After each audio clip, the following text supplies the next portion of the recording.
the Wellness Wednesday show with Paul and Emma.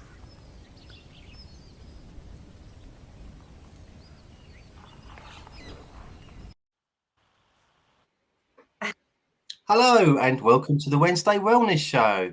I'm the owner of Nutrient Nirvana and my name is Paul. And I'm Emma Goodwin from Timeless Cookery. And today we're going to be talking about sugar addiction. And I've had quite a week on that front. This is a very apt topic for today's show. So I've been to the dentist today. So if I at any point sound like Janet Street Porter or Zippy from Rainbow, that's the reason why. You're looking good considering. Well done. Really? I don't feel that great, to be honest, but it's a lesson learned. You know, I'm not a perfect when it comes to diet. Most of the stuff that I ingest is good for me. I'm well read, I'm well researched, I know what I'm doing. Willpower, however, is a different subject. To ask people to have a paradigm shift about the whole, I haven't got any willpower, I can't say no.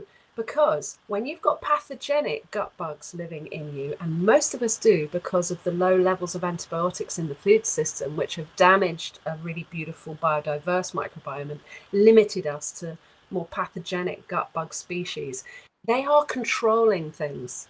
They are ruling the roost. They're like little beings inside. Do you remember in the Beano? They used to be like little beings inside, and they used to go, incoming. Do you remember on the cartoon strip on the Beano? They were like little beings inside you, and they'd be like incoming, and then the food would go in the mouth and they'd be putting buckets of saliva in. And so anyway, those pathogenic gut bugs make you, they steer you, they say go and eat the donut. So if you can think of those moments when you think I've got no willpower as the gut bugs talking, not you, then you can say, shut up, gut bugs. This is none of your business, and I'm going to starve you out by not feeding you what it is you're asking for. Very wise words. Are these gut bugs nocturnal? Parasites tend to come out at night, the bloodsuckers, and the vampires come out at night, but they don't like fermented garlic, which is part of the GAPS protocol. So just, eat fermented garlic. Okay. Yeah, I just tend to get the munchies late at night, and these things get. Is that associated with any kind of other? Cigarettes, I confess. You really are throwing me under the lorry this evening. Sorry. As if. How dare you? When people say the munchies, one tends to think of herbs that people smoke. I just wondered. But I know what you mean. Late at night, you get a lot of sugar, and actually, it's good to have a little bit of sugar before you go to bed, because then your blood sugar stays normal through the night, and you don't wake up in the middle of the night feeling hungry. But most people are eating a lot of sugar because sugar comes in so many forms. There are hundreds of different names for different kinds of sugars, and if you have to read the labels and you're looking for sugars in labels, you shouldn't even be eating it, whatever it is. If you have to read the label, you shouldn't be eating it. The only sugars really that are good for us are whole sugars in fruits and vegetables. Some vegetables are quite sweet, and the sugars in honey. Raw local honey is ideally what you're after. That means cold extracted, so it hasn't been heated up, and that means all the enzymes are intact. And those are the only sugar. Okay, some dates. That's a whole fruit. When we eat the whole fruit, the complex carbohydrates within the fruit come with the minerals required to metabolize the sugars. Right? So if you're not getting plenty of minerals, but you're eating complex carbs, that means bread, crackers, pizza, breakfast cereal, all of those grains, the body sees them as sugar, right? Not just fizzy drinks or literally a spoon of sugar or whatever. The body sees all of those things, all of those grain-based things as sugars.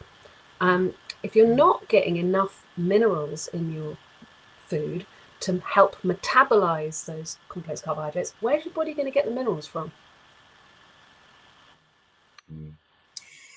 I think my diet is okay. I think I'm getting enough minerals, and I take fulvic minerals every day. So I'm probably ingesting more minerals than the average person, to be honest with you. But I just think my issue has been mainly a dental one, because of the time of night I'm eating and what I'm eating, and obviously This You is know, what I'm saying. Your body will rob the minerals from your bones and from your teeth. That's where tooth decay comes from. So in okay, Ramiel that makes, Nagel's book, Cure Tooth Decay, which is an excellent book, mhm, he describes a yeah, kind of GAPS diet where you're not eating any sugars whatsoever, no grains, no sugars, not even honey. And you're just having meat and veg and fish and fermented dairy and eggs. And that's it. And you can remineralize your teeth by doing that. brilliant. By the way, everyone, if you've got any questions for me or Emma, please put them in the chat box. We love hearing from you. It's an interactive show, so please get involved. Emma, I've made some notes for this evening. I hope you don't mind if I read a few out. Sweetness is the first taste that we enjoy as babies. Breast milk is sweet. The preference for sweet flavours is believed to be innate. Many children and adults turn to sugary foods and drinks when they're stressed, depressed, or angry or fatigued. Sugar is addictive due to its impact on the brain's reward system, triggering the release of dopamine, a neurotransmitter associated with pleasure and reward. And this one, I worked this one out today. This one is shocking. 18 million Brits now fall into the obese category. 18 million.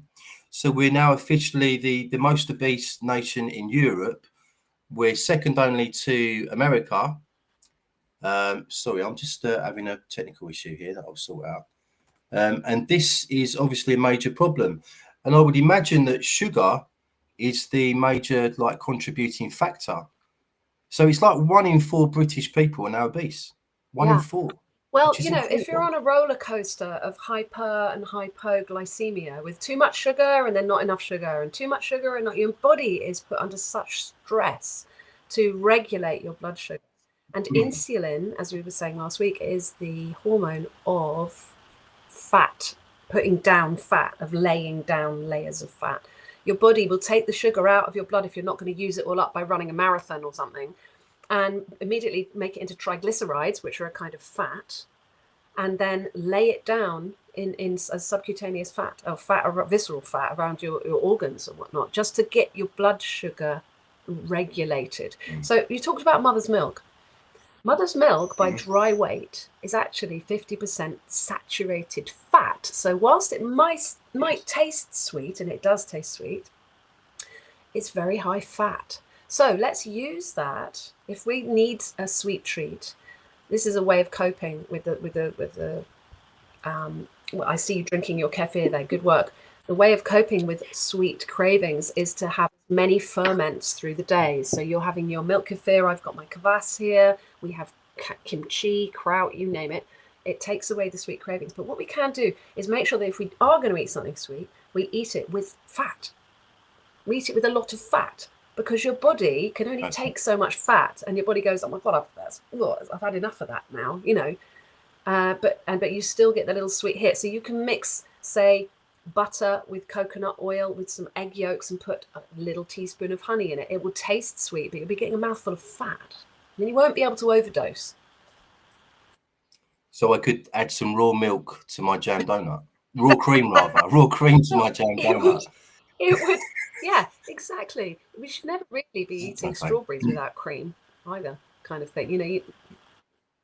Oh, because of the oxalates? Well, that's another story. But yes, yeah. Okay. Oh, very interesting. Very interesting.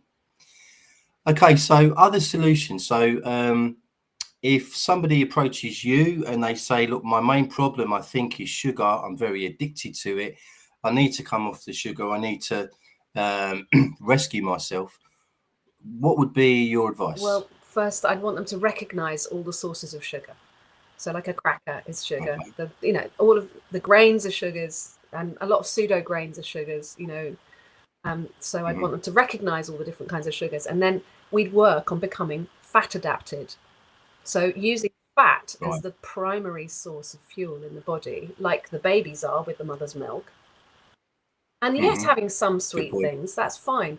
But you need to, by cutting out the starchy carbs, you're actually starving out the pathogenic gut bugs who are demanding that donut. right? So you need to Mm. change the microbiome. And when you get a different microbiome, then you don't have the cravings because it's them who are asking for the sweet stuff. So we need to starve them out. So I'll try and ask people to have this paradigm shift. Like it's not you, it's the gut bugs talking. Let's tell them where to get off. Stop eating the sugary stuff. Have a lot more fats because that's very satisfying. And have some sugars with the fat so your brain goes, it's okay, I'm not dying, I've got some sugar, you know. But make it the right kinds of sugars. Sugars that come with all the minerals to metabolize the sugars. Sugars that are easy to digest, like honey, which is a medicine when it's raw. It comes with enzymes and it comes with all this other magical stuff in it.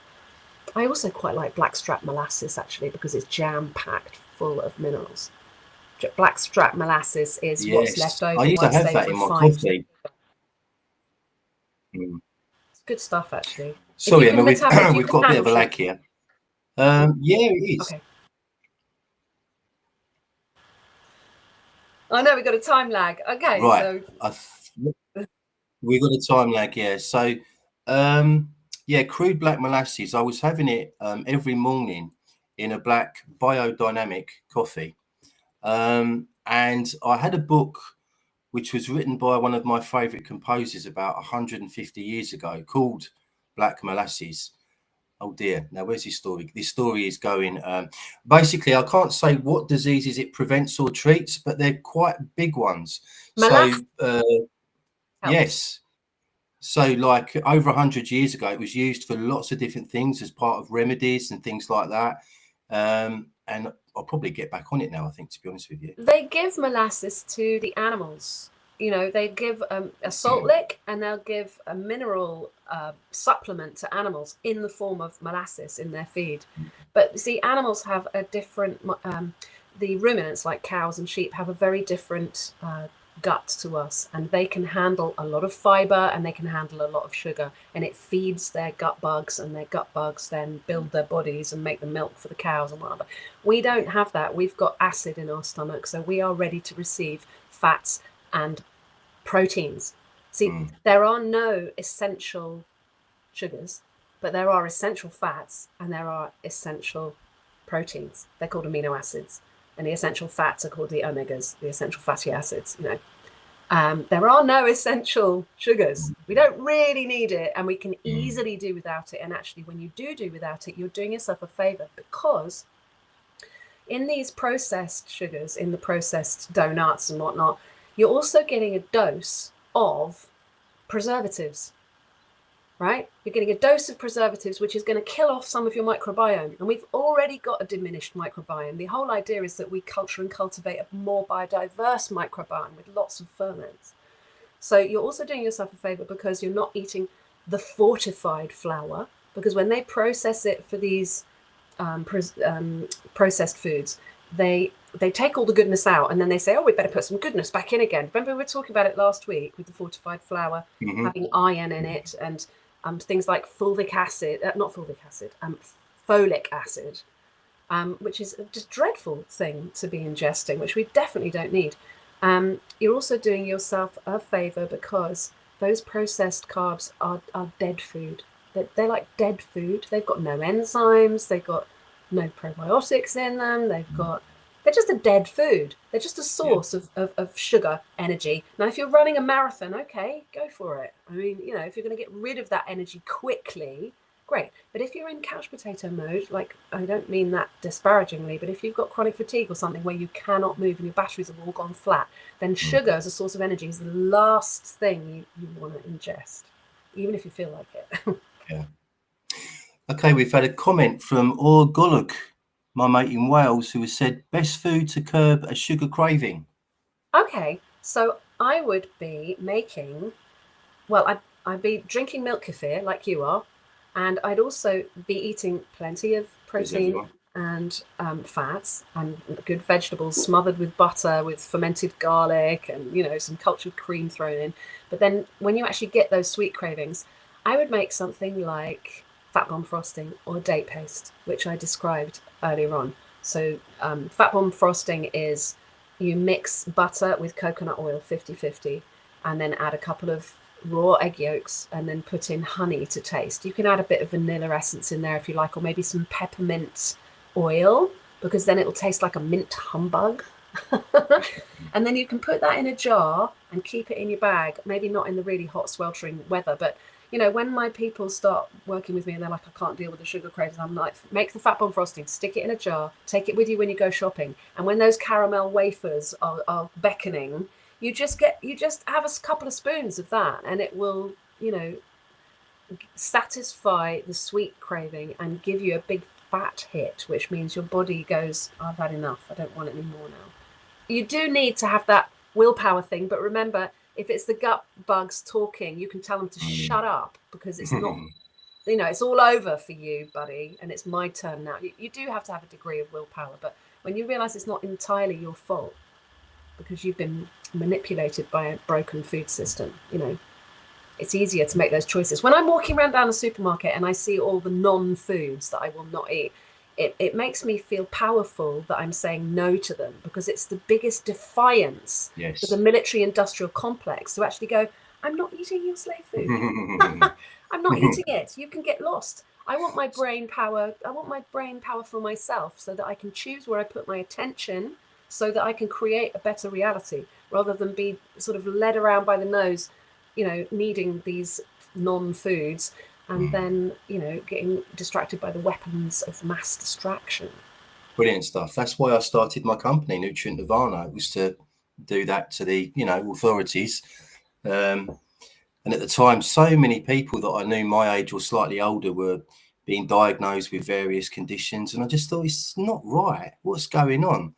It hasn't always been like this. We're a little bit poisoned. And that's another reason why you're doing yourself a favor by saying no to these sugars and things, because you're getting microdosed with pesticides and herbicides. You're getting microdosed with a tiny little bit of glyphosate, which chelates metals, all the important heavy metals like copper and magnesium and calcium and all the important minerals. And you just don't need that extra level of toxicity in your body. Absolutely. Okay, we've had a message from Laura. Hi, Laura. She has said, is it okay to buy kefir products from the supermarket? Oh, dear. I'm not sure where to get them. I try to avoid the supermarkets if I can. We're on the same page, Laura. Yeah, Emma, what would you say there? You know, if you can find A2 milk, which comes from cows that have horns, that is the best. If you can find some raw A2 dairy, which comes from an old breed of cow, not the Holstein, whatever they call them, Frankenstein hybrid cows, which is an A1 protein, which is more difficult to metabolize. But you know, if all you can get hold of is supermarket kefir, that's a step in the right direction, because it's live. At least it's alive. It's got probiotics in it. It's got enzymes in it. It's a live food. Great, go for it, you know. And then work towards finding your own raw milk and getting your own kefir grains. You can order them online. It's a piece of cake. It's so easy. And then you just feed your kefir grains fresh milk every day, and then store every 2 days. Even if you want them to go to sleep, you put them in the fridge, you know, and you don't have to do it every day.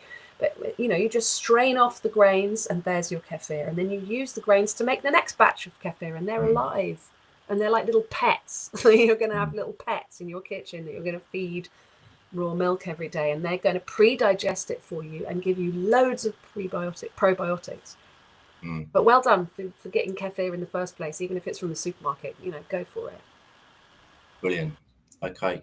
Yeah, I've tried making kefir myself before, milk kefir with raw milk, but not for a while. And I seem to remember that the grains like just grew out of control and started taking over the kitchen. It was a bit of an issue, yeah, a bit of a problem. You can split them and share them with people. Yeah, people do that on eBay as well. You can send your grains out on eBay and things. So yeah, definitely. Okay, so have we covered everything on sugar? Is there anything else you can suggest, Emma? I mean, from my point of view, I know minerals are really important. For example, people that have got chocolate cravings, magnesium normally resolves that. If you've got enough magnesium in your system, then you tend to not crave chocolate. So I might make another tool for dealing with sweet cravings by making a date paste and you could add some cocoa to that, and it would make a kind of Nutella chocolate spread kind of thing, you know, but be actually not too bad for you. And that would be just taking a handful of dates, put them in the pan, cover them with water, and simmer until they go into a bit of a mush, till nearly all the water is evaporated. Add a similar amount of some kind of good fat, and I don't mind what kind of fat that is. It could be tallow, it could be, you know, I usually use coconut oil. But remember, coconut oil is a vegetable, but it's saturated, vegetable fat, but it's saturated. So that's not too bad, but it's the animal fats that are going to get you well quickest. So butter or ghee or tallow or goose fat or whatever mixed in with those dates. So remember, we're having fat with the sugars. And then remember, that sugar is a whole sugar, so it comes with all the minerals in it. And you blend it with a hand blender, make a kind of paste, and then add a couple of teaspoons of cocoa powder or cacao if you want, raw cacao, maybe a bit of vanilla essence, because that is an excellent preservative, that's natural preservative. And then stick it in a jar and put it in the fridge, and you've got like a kind of chocolate spread, so that if you went, oh my God, I've got to have some chocolate, there are lots of options we can do. We can use cocoa fat, like the white, that if you're making white chocolate, we can use that in our cooking to make like a protein bar or whatever, to make something solid that you could actually crunch, you know. But when we make it ourselves, we know what's in it. If you read the ingredients on that shit you get from the supermarkets, it's full of rubbish, and we don't need those extra toxins in our bodies. Absolutely, well said. Hugh Evans has chipped in with, the reason there's no evidence of agriculture before 11,000 BCE is because we ate properly and didn't need to grow grains. Well, there you go. I think they identified that in ancient Egypt, when they started to use grains, they all, you know, they all had tooth decay in the skulls of the mummies and things. So the grains are, you know, give them bread and circus. There's that phrase, give them bread and circus. And then there's give us this day our daily bread. That's a bit of programming as well, isn't it? I think it should be give us this day our daily whatever it is we need to survive and thrive in these troubled times. Amen. Because, yeah, bread is not it. What do you make of gluten intolerance? So that's what causes gluten intolerance? That also contributes to the addiction. Because it's not only the sugar firing off your dopamine that is a sort of addictive thing. Gluten, when which is the protein that's in wheat, when it's improperly digested, it resembles a morphine, and they call it glutamorphine. And also there's cheese, the same thing with the protein in cheese, casomorphine. They're morphines, they're like opiates. So if you've got a broken microbiome and you're not digesting things properly and you've got leaky gut, which is probably over 50% of the population, if not more these days, to some degree, right? Then the glutamorphines, casomorphines, going to get through the leaky gut into your bloodstream, be flying around your body like an opiate, like an opioid, right? So when you eat the cheese sandwich, you go, whoa, I feel great. And then 2 hours later, you come down from your opioid high, and you want another hit. So that is a real thing, and that is an addiction. It is like getting off crack. If you have got that addiction, it is difficult to get off, which is why you need to kind of go cold turkey a little bit, have a paradigm shift about who's in charge, you or your gut bugs, you know, and then make these choices to break that addiction. Brilliant. Okay, my battery is about to die. I apologise for that. Not very well prepared today because I've been to the dentist and I'm a bit out of it. Emma has been spectacularly brilliant today. And has covered up for me. So thank you so much, Emma. I'm going to end it there. I'll end it on this thought from Hugh Evans, who has said, give us this day our daily ribeye steak. There we go. Brilliant. Okay. Thanks for watching, everyone. We'll be back next Wednesday for another show. Cheers. Thank you. Bye.